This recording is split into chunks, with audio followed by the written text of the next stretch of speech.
आवाज की दुनिया के दोस्तों, आप सभी को मेरा यानी हेमंत कुमार का प्यार भरा नमस्कार, आदाब, सत श्री अकाल, have a great good morning. कैसे हैं आप लोग? मैं उम्मीद करता हूं आप लोग अच्छे होंगे और अपनी जिंदगी का निर्वहन बड़ी ही खूबसूरती के साथ कर रहे होंगे। चलिए, आज मैं आपसे शेयर करता हूं, साझा करता हूं एक किस्सा, जो कि एक तारीख थी हमारी। वो तारीख थी 22 जनवरी 1980 और मौका था ऋषि कपूर और नीतू सिंह की शादी का। नीतू रेखा की करीबी दोस्त थी। राज कपूर के बेटे यानी ऋषि कपूर की शादी का जश्न मनाने के लिए पूरा आरके स्टूडियो भव्य तरीके से सजा हुआ था। मौके पर थे अमिताभ बच्चन, उनकी पत्नी जया बच्चन और मां बाप हरिवंश राय बच्चन और तेजी राय बच्चन, और इनके सहित फिल्म उद्योग के बहुत बड़े बड़े नामचीन लोग इस पार्टी में उपस्थित थे। पार्टी अपने पूरे जोश और शबाब में थी। सीन चल रहा था। अमिताभ, जो कि चुपचाप बैठे थे कोने में, और साथ में थे मनमोहन देसाई। उनके बीच किसी बात को लेकर के कोई एक डिस्कशन चल रहा था। शायद अगली फिल्म को लेकर के कुछ चल रहा हो, तो वो बातें कर रहे थे। और इधर जया बच्चन अपनी सास तेजी बच्चन के साथ बैठी थी। और उसी समय रेखा की सनसनीखेज एंट्री हुई और सभी की निगाहें अचानक से उसी दिशा की ओर घूम गई जहां रेखा थी। शानदार सफेद साड़ी पहने रेखा ने माथे पर चमकदार लाल रंग की बिंदी लगाई हुई थी। लेकिन जिस चीज ने सभी का ध्यान बरबस ही रेखा की तरफ खींचा, वह था उनके बालों में उदारता पूर्वक लगाया गया सिंदूर। कैमरा तुरंत ऋषि कपूर और नीतू सिंह से हटकर रेखा के उस उत्सुक एक नए रूप को कैद करने के लिए, उनकी तस्वीरें लेने के लिए उस तरफ मुखातिब हो गया।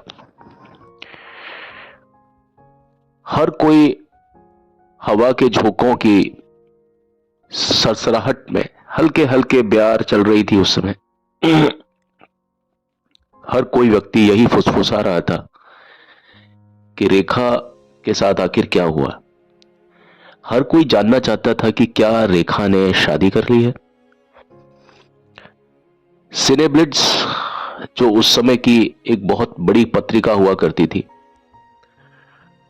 उसमें भी ऐसा ही कुछ आया कि रेखा अपने बालों में सिंदूर लगाना ना भूली, जिसे केवल विवाहित महिलाएं ही धारण करती हैं।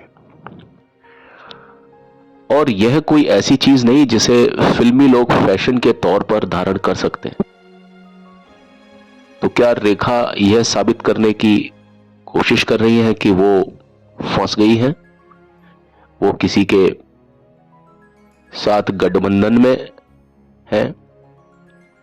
और अगर वो है किसी के साथ किसी बंधन में या गठबंधन में, तो वो शख्स है कौन? सभी का ध्यान एक ही तरफ था। रिपोर्ट के मुताबिक ऋषि कपूर और नीतू को बधाई देने के बाद रेखा आरके स्टूडियो के गार्डन के बीच में जाकर के खड़ी हो गई। ये आरके स्टूडियो में राज कपूर के जितने बड़े जलसे होते थे ना, सब यहीं होते थे। तो जो शादी का जो रिसेप्शन और जो प्रोग्राम रखा, वो सब आरके स्टूडियो के गार्डन में ही जाके रखा। बहुत बड़ा स्टूडियो है ये। तो रेखा आरके स्टूडियो के गार्डन के बीच में जाकर के खड़ी हो गई, और वो इस प्रकार से कभी भी वाद विवाद या किसी का फोकस को कैप्चर करने के मामले में कभी भी पीछे नहीं रही।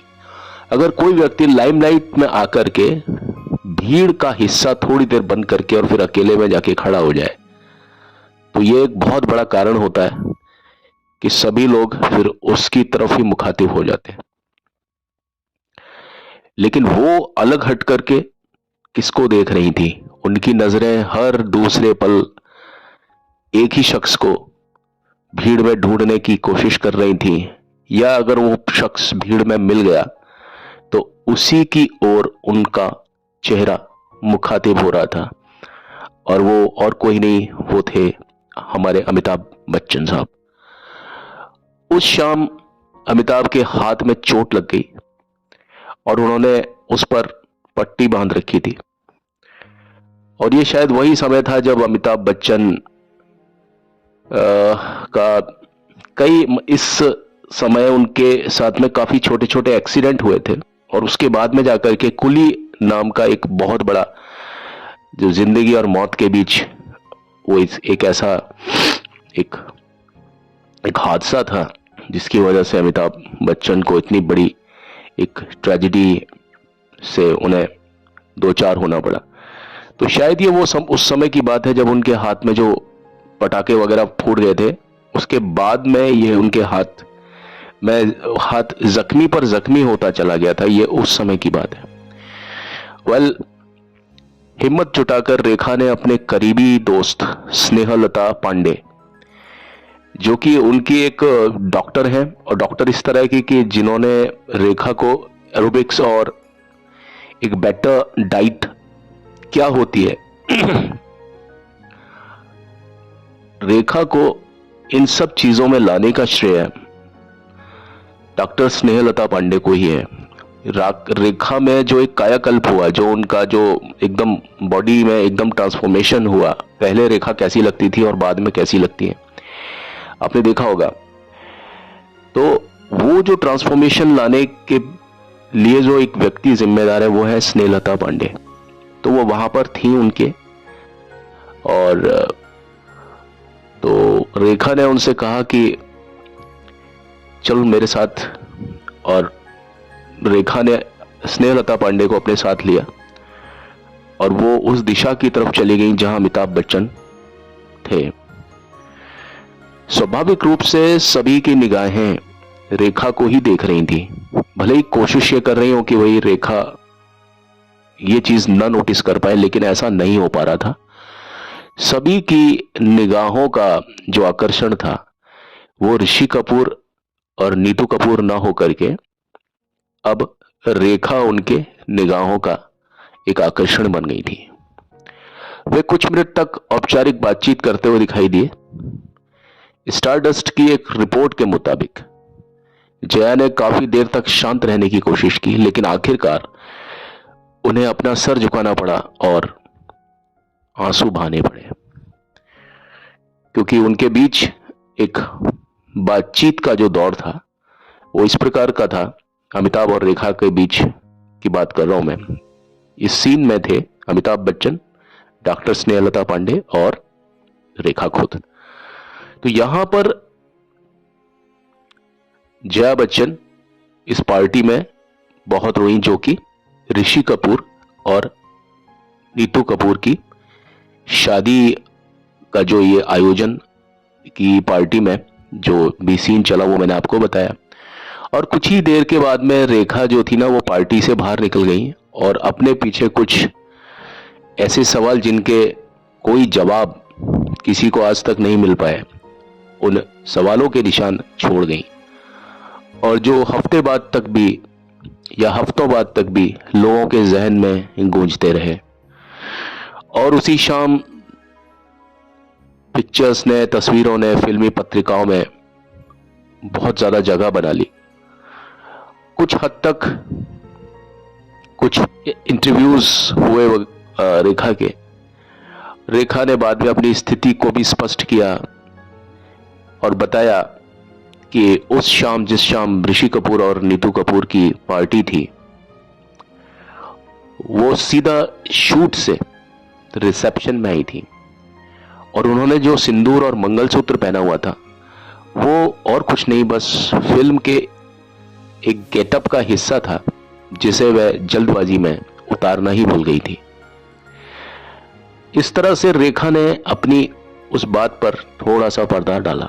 लेकिन जून 1982 में मूवी में प्रकाशित एक रिपोर्ट के अनुसार एक राष्ट्रीय पुरस्कार समारोह में रेखा,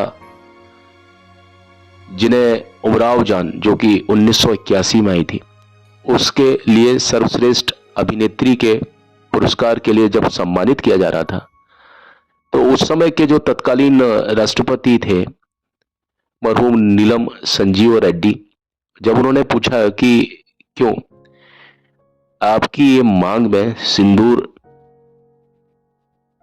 इसका मतलब क्या है, ये उन्होंने सभी के सामने पूछा जब उन्हें वो पुरस्कार दिया जा रहा था। किसके लिए? उमराव जान फिल्म के लिए सर्वश्रेष्ठ अभिनेत्री का पुरस्कार। अब जब सबके सामने ये सवाल नीलम संजीव रेड्डी जो कि उस समय के तत्कालीन राष्ट्रपति थे, उन्होंने पूछा, तो ये सवाल जब उन्होंने पूछा तो सभी की निगाहें जवाब पर थी, क्योंकि ये सवाल ऑन पब्लिक, ऑन एयर पूछा गया था। रेखा ने तुरंत एक पल भी गवाए हुए माइक अपने हाथ में लिया और जवाब दिया। उनका जवाब था कि मैं जिस शहर से आती हूं, सिंदूर लगाना वहां फैशन समझा जाता है। और लगभग उसी समय यह हुआ था कि धर्मेंद्र ने एक गुप्त समारोह में अपने लंबे समय से चल रहे प्रेम प्रसंग, जो कि हेमा मालिनी के साथ उनका बहुत लंबा एक प्रेम प्रसंग चला, उन्हीं दिनों धर्मेंद्र ने भी हेमा मालिनी से शादी कर ली थी। वही धर्मेंद्र जो कि पहले से खुद शादीशुदा थे और उनकी पहली पत्नी प्रकाश कौर, और उनसे 4 बच्चे थे, जिनमें बॉबी और सनी देओल हैं, और उसके अलावा उनकी 2 बहनें। उन्होंने प्रकाश कौर को कभी तलाक नहीं दिया था, लेकिन हेमा और उन्होंने एक दूसरे से शादी करने के लिए इस्लाम धर्म को अपनाया था। उसके पीछे भी क्या कहानियां रही, इसे मैं अगले किसी अपने वीडियो में कभी और कवर करूंगा।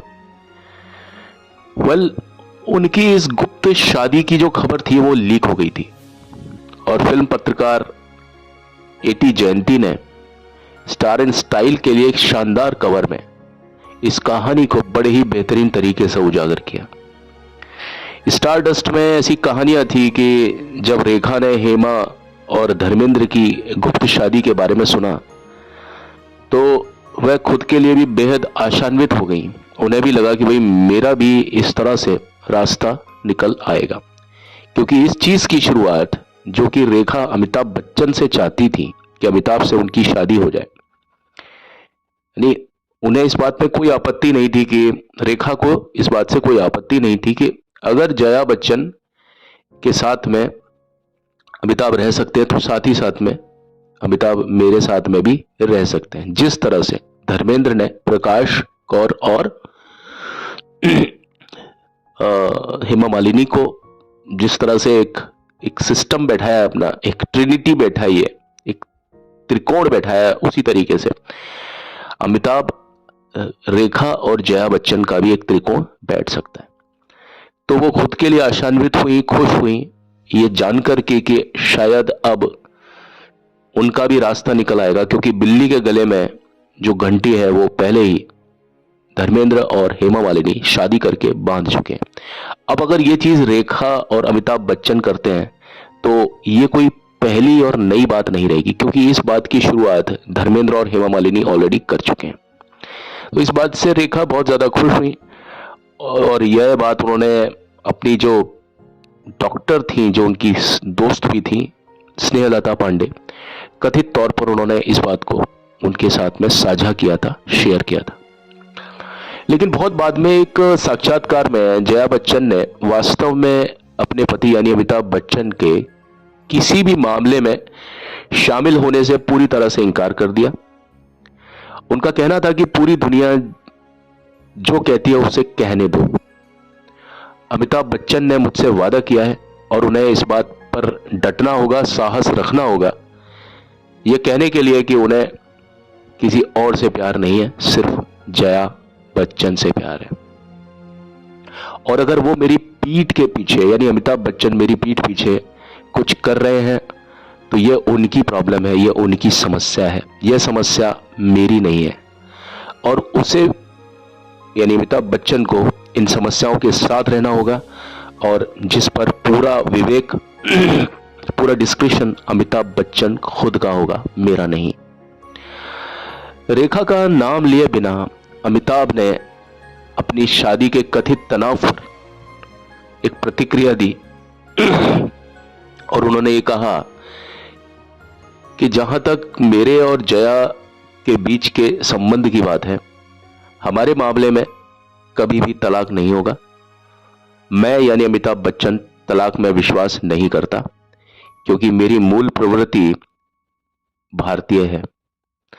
जब मैंने जया को अपनी पत्नी के रूप में स्वीकारा, तो मैंने बिल्कुल भी किसी चीज को लेकर के कोई कॉम्प्रोमाइज नहीं किया, बल्कि मैं जया बच्चन को ही पसंद करता था, इसीलिए मैंने उनसे ही शादी की। जया मेरे लिए कभी भी विकल्प नहीं थी।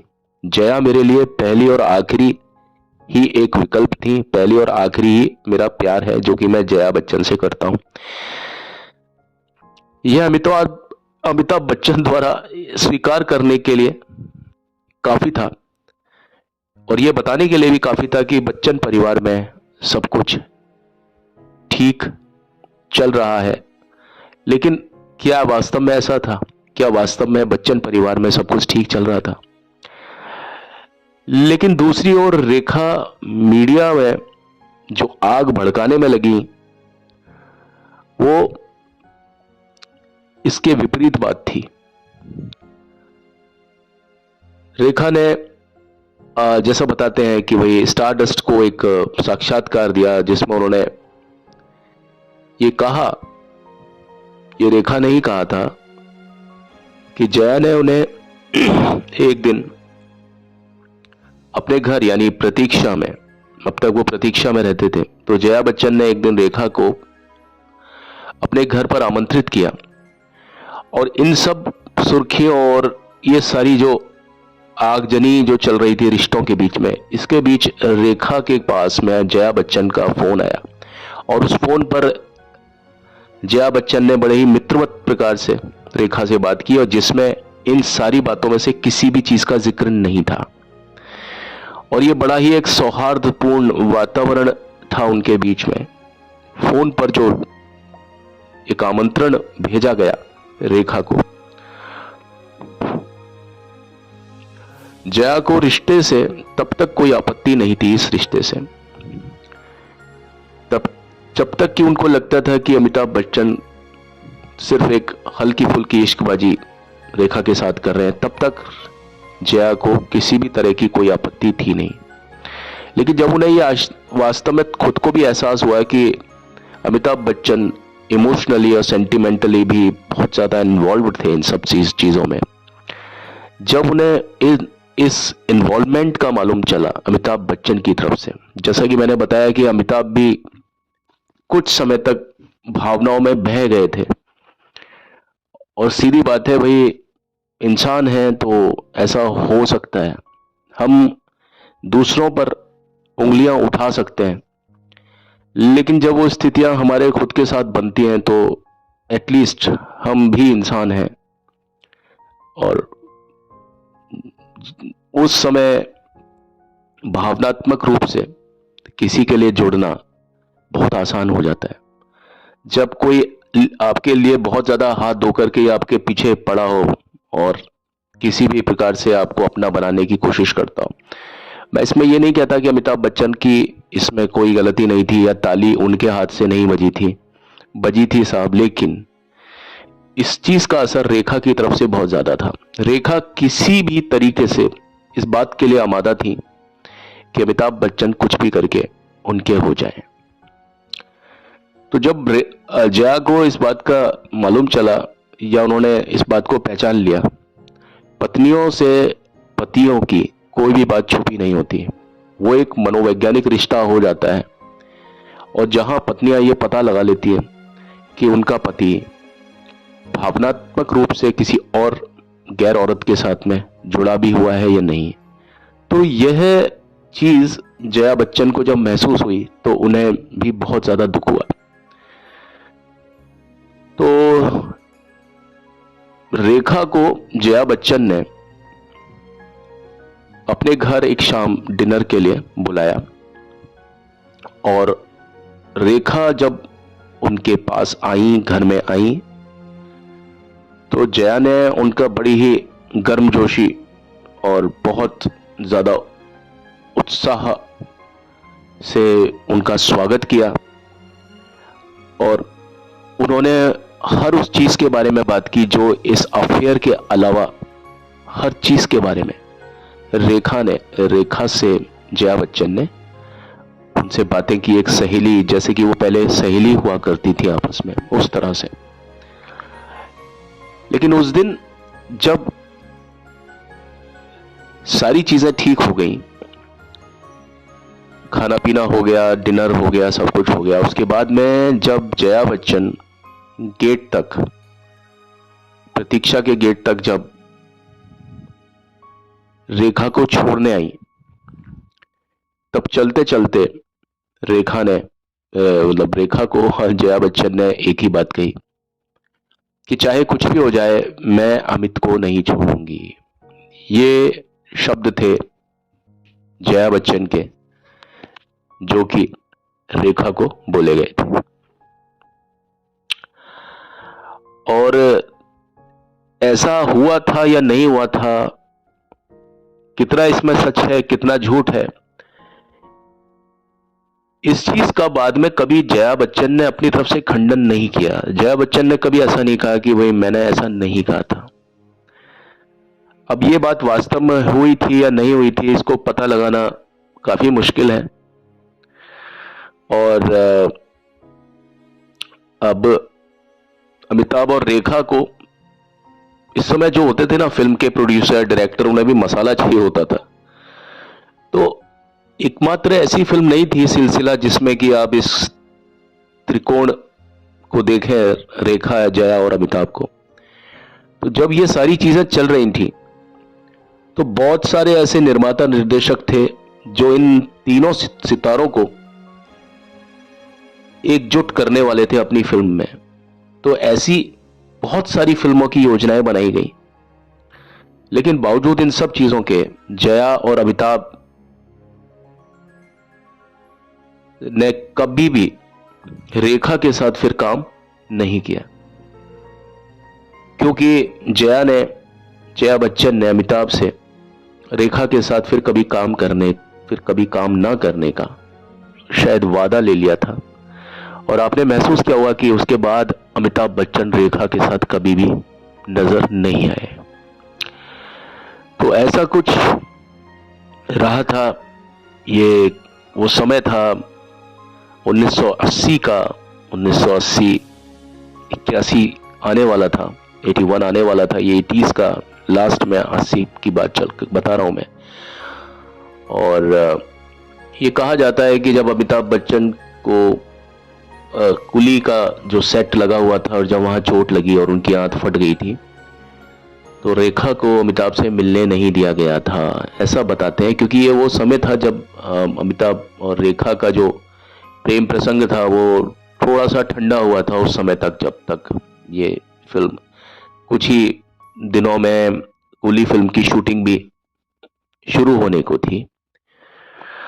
अब मैं आपको यही एक बात बोलना चाहता हूं कि अमिताभ बच्चन साहब की जिंदगी में उतार चढ़ाव, इतने जबरदस्त उतार चढ़ाव कि मैं कह नहीं सकता आपको।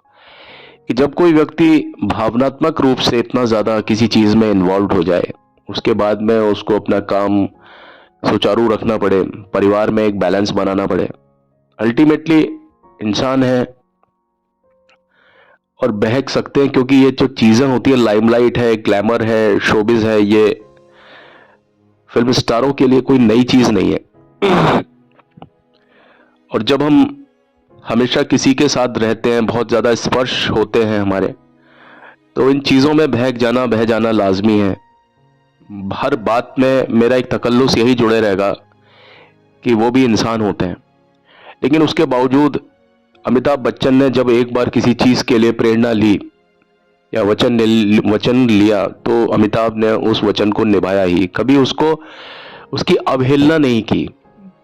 तो लेकिन अमिताभ बच्चन की जो उस समय जो फिल्में आ रही थी ना, आप कहीं भी इस टूटन को अमिताभ की एक्टिंग पर नहीं पाएंगे। ऐसे बहुत सारे कलाकार हैं हमारे फिल्म इंडस्ट्री में कि उनके साथ में जिंदगी में बहुत बड़े उथल पुथल और तूफानी अवस्थाएं चली, लेकिन इस चीज का सीधा असर उनकी फिल्मों पर देखा गया। जैसे गुरुदत्त साहब के साथ में यही हुआ कि जो वो असल जिंदगी में जो जिंदगी मतलब जो उनकी चल रही थी, गीता दत्त और वहीदा रहमान और गुरुदत्त के बीच का जो त्रिकोण था, अब देखिए वहां पर गुरुदत्त साहब पूरी तरीके से काम से डिसोशिएट हो चुके थे और गुरुदत्त साहब की जो डेथ हुई वो आपको सबको मालूम है कि किस प्रकार हुई थी, वो किस गम में चले गए। तो ऐसे बहुत सारे त्रिकोण बने हमारी फिल्म इंडस्ट्री में, त्रिकोण से ज्यादा जितने कोण हो सकते हैं, कई बार ऐसी फिगर्स भी हमारी इंडस्ट्री में मिले, उसके भी बड़ी मिसालें हैं, बहुत उदाहरण हैं। लेकिन मैं इस चीज में प्रशंसा करना चाहूंगा अमिताभ बच्चन की कि उनकी लाइफ में न सिर्फ शारीरिक रूप से उनको यातनाएं मिली, परेशान हुए, आज भी हैं, लेकिन मानसिक रूप से, भावनात्मक रूप से भी कुछ चीजें अमिताभ बच्चन के साथ ऐसी हुई कि जिनकी वजह से अमिताभ बच्चन उतने ज्यादा टूटे हुए थे अंदर से, लेकिन उसके बावजूद भी जब हम उनको स्क्रीन पर जब हम उनका प्रेजेंटेशन देखते हैं किसी भी चीज में, जो उनका सेंस ऑफ प्रोजेक्शन देखते हैं, हमें लगता ही नहीं है कि ये सितारा टस से मस हुआ है अपनी जगह से कभी भी। तो अमिताभ बच्चन इसीलिए अमिताभ बच्चन है क्योंकि वो पब्लिक और प्राइवेट लाइफ को बिल्कुल अलग रखते हैं। शायद उनके दिमाग में एक स्विच है कि प्राइवेट लाइफ चाहे कैसी भी हो, लेकिन जब वो पब्लिक लाइफ, यानी पब्लिक कहने का मतलब है प्रोफेशनल लाइफ, पब्लिक लाइफ मतलब प्रोफेशनल लाइफ, क्योंकि जो उनका काम है वो प्रोफेशनल है और वो फिर पब्लिक के बीच में जाता है, इसीलिए मैं उनकी प्रोफेशनल लाइफ को पब्लिक लाइफ कहता हूं। तो पब्लिक लाइफ उनकी कभी भी डिस्टर्ब नहीं हुई, प्राइवेट उनके जो भी कुछ अफेयर्स रहे या प्राइवेट जो उनकी लाइफ में जो जया बच्चन और अमिताभ पति पत्नी के बीच में जो उस समय एक जो मतलब रिश्ते सामान्य नहीं चल रहे थे, उसकी वजह से कभी भी आपने अमिताभ बच्चन के ऊपर वो छींटें या उन छींटों का असर कभी नहीं देखा होगा। बहुत बड़े बड़े लोगों के ऊपर इस तरह की चीजें आई तो हमने देखा। राजेश खन्ना साहब का भी कुछ ऐसा ही हाल हुआ था। राजेश खन्ना साहब जो कि बहुत ज्यादा इमोशनल व्यक्ति थे, बहुत सीमित दोस्त थे उनके, जिनके बहुत सीमित दोस्त हों समझ लीजिए बहुत इमोशनल व्यक्ति है। जिंदगी को देखने का ये भी कुछ एक तरीका होता है। तो लेकिन राजेश खन्ना के साथ में भी जब इस तरह के दौर दरमियान रहे तो राजेश खन्ना भी अपनी वो जो चीज थी, वो सभी उनके फैंस थे, प्रशंसक थे, सभी को ये चीज नजर आई कि उनकी वास्तविक रूप से उनकी निजी जिंदगी में क्या चल रहा है। लेकिन ये चीज कभी अमिताभ बच्चन की जिंदगी से कभी किसी को मालूम नहीं चला। और आज इतने सालों बाद हमें नहीं लगता कि अमिताभ बच्चन की जिंदगी में कुछ इस तरह के तूफान, इस तरह के बवंडर भी कभी आए थे। तो अमिताभ बच्चन एक उस योद्धा की तरह रहे हैं जिन्होंने अपनी सब चीजों को संभाला, अपना पूरा अपने पर ध्यान दिया, रेगुलरिटी कहीं नहीं तोड़ी। और इस बीच में उन्होंने किस तरीके से मैनेज किया, 3 शिफ्ट्स होने के बावजूद, ये सारी चीजें होने के बाद में भी उन्होंने किस तरह से खुद को नंबर 1 पोजीशन पर खुद को हमेशा आसीन किया, ये सोचना ही एक काबिले तारीफ, मतलब ये चीजें हर कोई नहीं कर सकता, ये अदायगी हर एक के पास नहीं होती। इसीलिए मैं अमिताभ बच्चन को अमिताभ बच्चन कहता हूं, क्योंकि अगर उनको कोई टक्कर दे सकता है तो खुद अमिताभ बच्चन ही उनको टक्कर दे सकते हैं। तो आज के इस मेरे प्रस्तुति में सिर्फ इतना ही। अगली प्रस्तुति किस तरह से होगी मैं खुद भी नहीं जानता, लेकिन कल फिर से आपकी सेवा में एक बार उपस्थित होता हूं। तब तक के लिए मुझे आज्ञा दीजिए, बट चलने से पहले मेरी आपसे वही एक रिक्वेस्ट है कि प्लीज मेरे चैनल को लाइक शेयर सब्सक्राइब जरूर जरूर जरूर करें। आपकी अति कृपा होगी, क्योंकि कहने को तो आपका देखिए अंगूठा है और वहां पर एक निशान है जिसको आपको सिर्फ प्रेस करना पड़ता है, लेकिन हमारे लिए वही एक प्रेरणा है आपकी। एक होता है ना कि हर किसी के लिए एक डेडिकेशन के लिए कुछ ना कुछ सोर्स चाहिए होता है। तो मैं डेडिकेटेड हूं अपने प्रोग्राम के लिए, चाहे मैं कुछ भी कर रहा हूं, कैसे भी हूं, चाहे मैं अकेला व्यक्ति हूं, खुद ही मैं बिना मेरे स्क्रिप्ट के मैं बोलता हूं, कई चीज़ें गलत भी होती हैं, मैं जानता हूं गलतियां कहाँ कहाँ हो रही हैं, लेकिन उस चीज़ पर मैं पूरी तरीके से प्रयासरत हूं कि उनको मैं धीरे धीरे करके इम्प्रूव भी कर रहा हूं, गलतियों को नहीं उन सुधारों पर इम्प्रूवमेंट ला रहा हूं। ठीक है, तो प्लीज मेरे चैनल को लाइक शेयर सब्सक्राइब जरूर करें और बेल आइकन को प्लीज दबाएं। Thank you and have a nice time. आप सभी खुश रहें, आबाद रहें, मस्त रहें। आपके कर्म, आपकी आपके जो भी कोई चीज़ें आप करते हैं उस पर ईश्वर अल्लाह वाहे गुरु और जीसस की हमेशा एक निगाह रहे और वो आपको दिन दूनी रात चौगनी तरक्की दे, आपको ब्लेस्ड करें। Thank you and have a nice time. Bye.